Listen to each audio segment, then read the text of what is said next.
The gentleman from Prince William, Mr. Anderson. Mr. Speaker, I rise for an introduction and a point of personal privilege. You may proceed. Thank you, Mr. Speaker. Today, we are honored by the presence in the gallery of members of the Virginia Association of Childhood Education. The association is a nonprofit organization that advocates for education and quality care for young children and their families. They also work to provide educational opportunities for adults who work with young children, and they field programs for young children and families.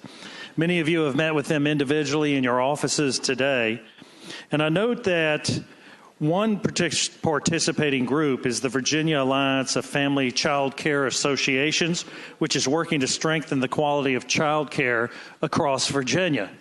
And the reason that I wished to introduce them today is simply that over the last 4 decades, a full 60 children entrusted to the safekeeping of others have died in child care facilities, 40 in unlicensed facilities.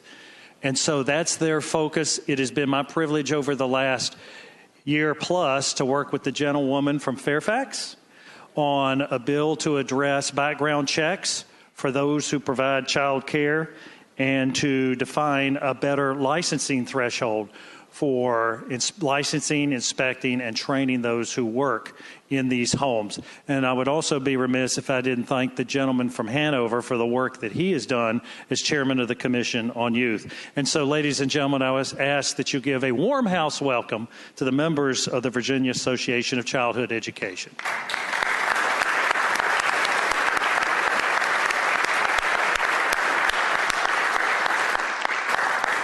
We are pleased to have the visitors with us today, and we hope you enjoy your time in the Capitol. And a point of personal privilege, Mr. Speaker.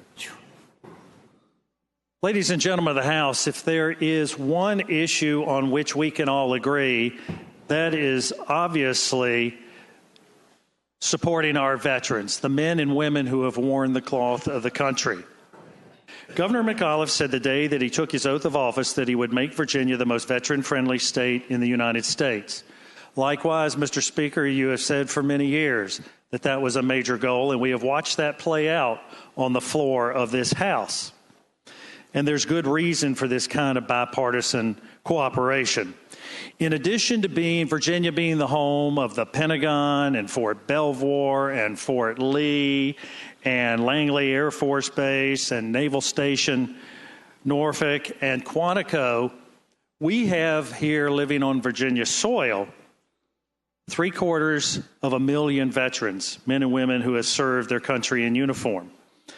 And so that's 1 out of every 10 Virginians. And our Commonwealth has only 2 state veterans care centers to serve their needs. The gentleman from Colonial Heights spoke to this earlier, and I would like to emphasize this as a key part of what we attempt to move through this General Assembly this session. In contrast, the state of Oklahoma has half as many veterans as the Commonwealth of Virginia, yet they have 1,400 beds in 7 state veterans hospitals to address the needs of their veteran population. In contrast, Virginia has only 2 veterans care centers. You've heard about this before, Sitter and Barfoot Veterans Care Center in just south of Richmond, and then, of course, the Veterans Care Center in the southwest portion of Virginia in Salem. The vision here is to create 2 new Veterans Care Centers, one in Hampton Roads and one in Northern Virginia. And so that's our goal with legislation that you will see so that our veterans receive quality care and so that they can be close to their loved ones. Right now, a family in my own community of Prince William, if they wish to visit a member of their family who resides in a Veterans Care Center, it is a full 2-hour drive. And so we need to complete this network within the next few years of 4 Veterans Care Centers to provide well-distributed veterans care around the state. And so we can, must, and will do better, because I know that this is one thing we are unified on. This year, we have legislation that would fund the construction of additional veterans homes, as I said earlier, in Northern Virginia and Hampton Roads. I would like to thank Majority Leader Cox for his work on that, and I would also like to thank House Appropriations Committee Chair Chris Jones for the work he has done to support our efforts in this regard.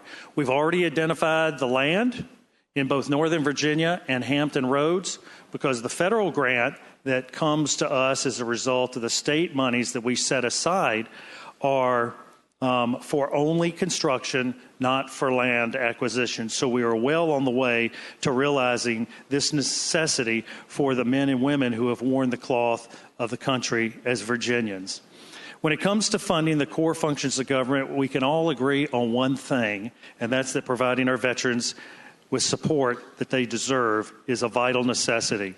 And so I hope that we can all agree to support this legislation as it moves through the body as a step towards making good on the promises that we have made toward those who have defended us. Thank you, Mr. Speaker.